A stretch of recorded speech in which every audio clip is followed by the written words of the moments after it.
Good Monday. I'm Kris Foate. This is Monday Morning Jolt. Let's get started. Shirona. Good morning. Today we have Angela Dippel with us, and she's very popular in Fort Wayne because she gives people chocolate. And she has a big chocolate fountain. She's everywhere. And the reason that I had to invite her is she's always smiling. And always happy, always in a joyous mood. I don't know if chocolate does that for her or not, but there's something about her that even now she's smiling. So I had to have her. So I invited her to come on our show. So Angela, tell us what do you do? I mean, what kind of stuff? I know you were nominated as the caterer or something like that, so go a little bit deep on that and tell us what you do. Well, I own Foate Chocolate Fountain. My company's been in existence for approximately 3 years now. We provide full service chocolate fountain catering for any event. So we come to the customer directly at your choice of whatever venue you happen to be at, whether that is at a reception hall or a clubhouse or your personal home. And we set up the chocolate fountain. You choose all of your dipping items, fruits, cakes, desserts. We've got about 30 things to choose from. So you pick all those things and we bring it in, we set it up. We have white milk and dark chocolate, and we decorate the table to your specifications. Then the best part is that after it's over, we pack it up and we take the whole mess home with us. So there's no cleanup for the guests. The last thing the mother of the bride wants to do at midnight after her daughter's gotten married is to clean up a dirty chocolate fountain. So we take care of all of that. And as Shirona mentioned, I am nominated as Fort Wayne's Best Caterer. It's a thrill. I've placed third in that category the last 2 years, and we're waiting the results of this year's. So it's a very exciting time. And a thing that I want to mention is, like, I have gone to about 5 events that Angela was there at presenting her chocolate fountain, and pretty much on every single event, the chocolate fountain was the big deal. Everybody always is. It's the draw. People stop by and have that chocolate, have those strawberries and bananas or whatever. She keeps changing these things, and sometimes it's a plus when she has her dad because he's the entertainer. So you get a chocolate fountain and a comedian and a magician, and all kinds of stuff. That's the bonus. Well, as you know, this is Monday Morning Jolt, and one of the things we want to know is why Mondays are special to you.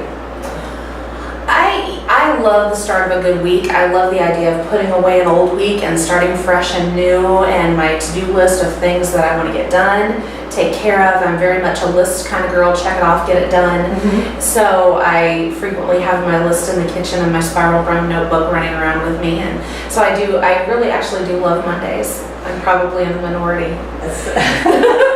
So it sounds like, well, we're trying to change that. Sure. So it sounds like you're well organized going into the week, that you make lists and things like that. Are there any other things that you do to just jumpstart your Monday? Well, like I said, I really like to put away the weekend and put away the prior week on Sunday night. So I find myself, I'm usually a later Sunday kind of gal, or trying to be more of a laid back Sunday. As you can imagine, most of my events take place on the weekends. Right. So Sunday afternoons, I'm usually cleaning and laundry and dishwasher and all those kinds of things to make sure that I'm ready. And I'm also, I love to cook. So frequently you'll see me on Sunday afternoon in the kitchen whipping up some salsa or some pasta salad or something for the week, so that I have some things to go into the week with. So you get everything really prepared to make it easier. Yes. What advice can you give other businesses besides, like your wonderful self, smiling and all kinds of stuff? What other advice can you give? Like, I think like more than your chocolate fountain is the personality that attracts people to this chocolate fountain. So what advice can you give other businesses? Personality counts and attitude counts. Going into it and knowing that you can do it. There was really never a thought in my brain that I wouldn't succeed in this business. I knew there was going to be lots of people much bigger than me, lots of people that did lots more things than chocolate fountains, and so my focus when I started was to carve a niche, to stick with it, to be very, very persistent. I'm not a girl that takes no for an answer. Truly, and most of the time people can't say no to chocolate, so it works well. But I am very persistent, and I do lots of email. I'm very much on top of it, kind of person. So that really truly helps when you're first starting out.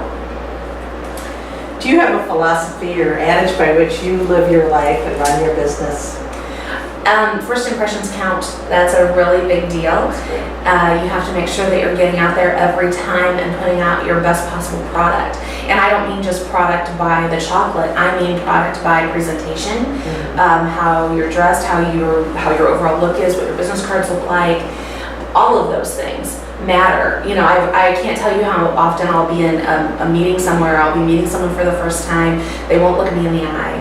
Or they'll give me a real cheap looking business card and it's, I know this, I don't mean to sound snooty about that, but you know, it's just, I don't know that I'm going to take somebody seriously if they don't present themselves well. And I don't know that I'll have a lot of faith that if I give you my business, you know, if you're going to do my printing for me, for example, or you know, work with me in some other facet to produce my business, I'm going to take you very seriously if you're not bringing all that you can to the table first. And superpower, if you could have any superpower, what would that be? Power. Oh. Doesn't have to be in the standards either. You can make one up. Sure. Probably cloning. I need to be more than 2 places at the same time frequently. Just think how your business would grow. I know, wouldn't it be great? I have a 7-year-old daughter, and I'm very happily married. My husband and I have been married for 13 years. So having a full-time company and a family at the same time, yeah, cloning would be a great power. And then could you tell us something that even those who know you well don't know about you? What would they be surprised to hear? Some people are surprised to hear that I'm an only child. That's one thing. A lot of people say that I don't have that typical only child kind of persona, whatever that means, I guess. Maybe that's one thing people would be surprised to hear. Overall, I'm very much an out there, cards on the table kind of girl. I don't hide a lot to begin with, so it's hard to find surprises about me. I'm definitely an all, you know, wear it on your sleeve. That's just how I am. I don't know, sometimes that has its good and its bad points. Not always good to expose, you know, your whole feelings of everything, but you know, sometimes that's just how I function, so. Okay. Well, one of the things that I want to mention again is like every person who walks to that chocolate fountain, you make them feel special. And so the idea here is to introduce you to other people. How do they get hold of you? What's your web address? What's your phone number? And that's that sort of stuff. Thank you. I can be reached at www.fortwaynechocolatefountain.com. It's all spelled out. My email is angela@fortwaynechocolatefountain.com. Again, a little long, but very simple to remember. My business phone is 486-8279, or my cell is 466-0990, and I'm pretty much reachable anytime. So we would like to thank Angela for coming and joining us today, and we would like to thank you, audience, for watching. This is Monday Morning Jolt. Use it.